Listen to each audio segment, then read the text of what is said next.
What about my love? Wasn't it enough? Just let me know. Let's get over to the Philadelphia Eagles, man. I'm gonna let you spit on this one. This is your team, and I'm gonna let you just go ahead and get into it. Well, let's go pick by pick, man. 𝗕𝘂𝘀𝗶𝗲𝗀𝗀. I feel conflicted about him because I think that it's, from what I've heard from Howie Roseman and Vic Fangio, they plan on using 𝗕𝘂𝘂𝘀𝗀𝗋 in a lot of different ways, utilizing his versatility and his ability to rush the passer. It also seems like it's a sign that Nakobe Dean and his health might be in question in the future. So I'm kind of curious to see how 𝗕𝘂𝘂𝘀𝗀𝗋 is used. I believe that his biggest weakness right now is navigating traffic in the running game, which you need to be able to do as a linebacker.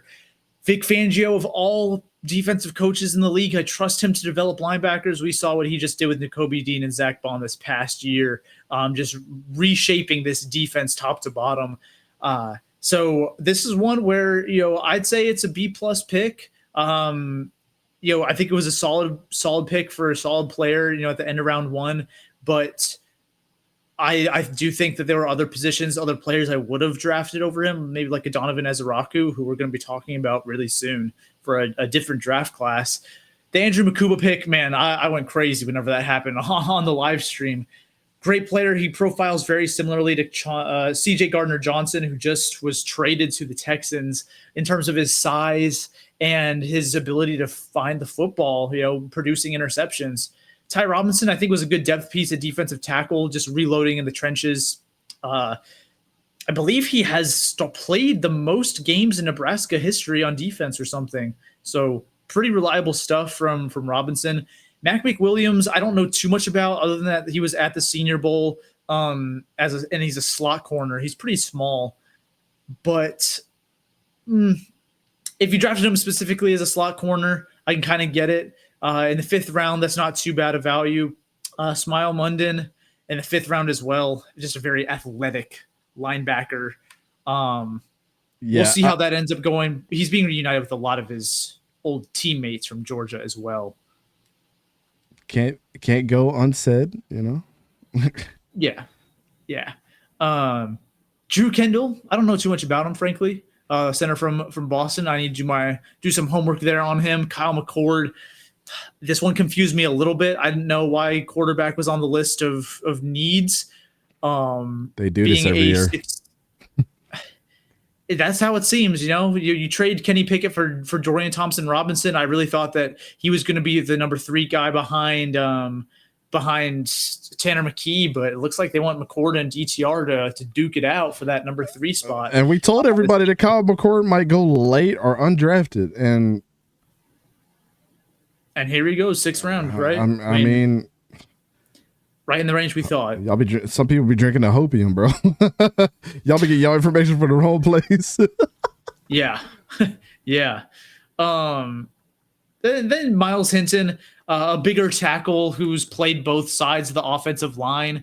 So for me, right, that seems like he's going to be developed as a swing tackle. Like I said with other teams, there's never anything wrong with that. But this next pick might be one of my favorite picks, and that's Cameron Williams from Texas. He was a projected late 1st round pick going into the playoffs and struggled against Ohio State and Clemson and Arizona State. So really every game in the playoffs for Texas, he struggled. As a result, he dropped to being a late round pick because he has all of the physical traits and athletic ability you could want.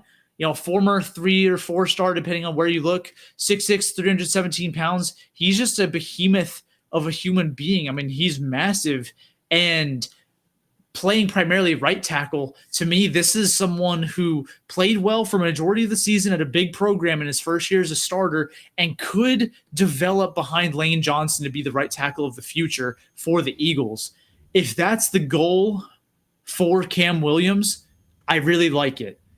Now, it's a little bit of a risk because he did struggle later on against quality teams for Texas, but at the same time, you only use a 6th round pick on him.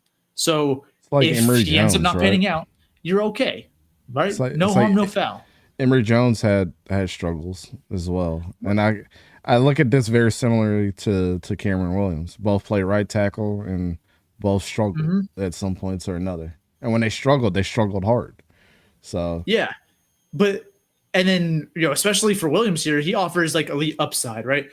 You compare him to some other 6th or 7th round picks we've talked about who are like, we don't like the value, we don't like him there, we don't see them contributing.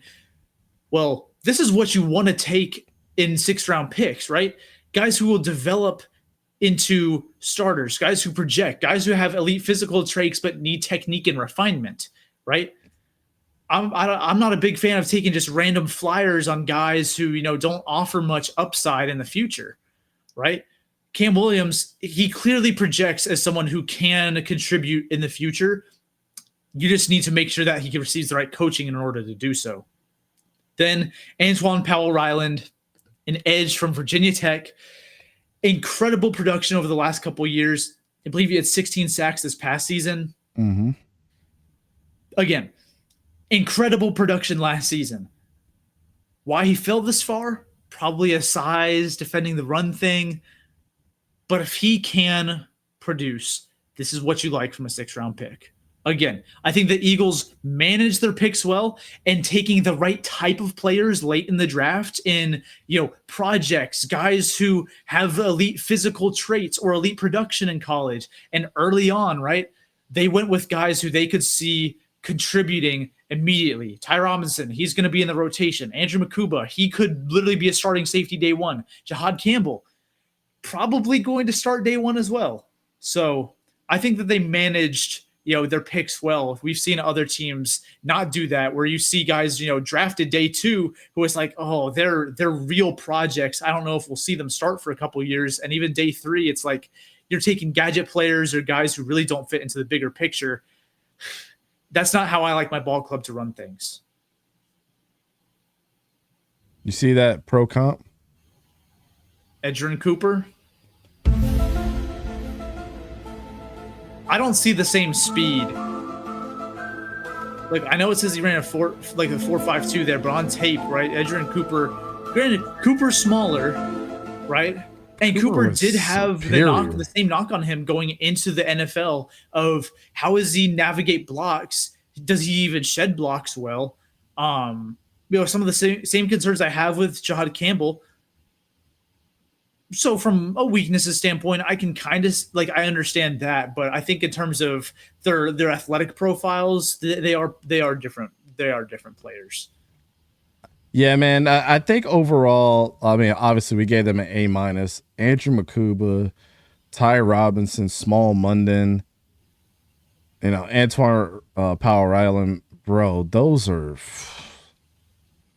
killer picks. I mean, yeah, getting Andrew 𝗕𝘂𝘀𝘀𝘀 on this team is we didn't think about it at first, but really is the best safety pick that they could have wanted outside of Malachi Starks or Malachi Moore, right?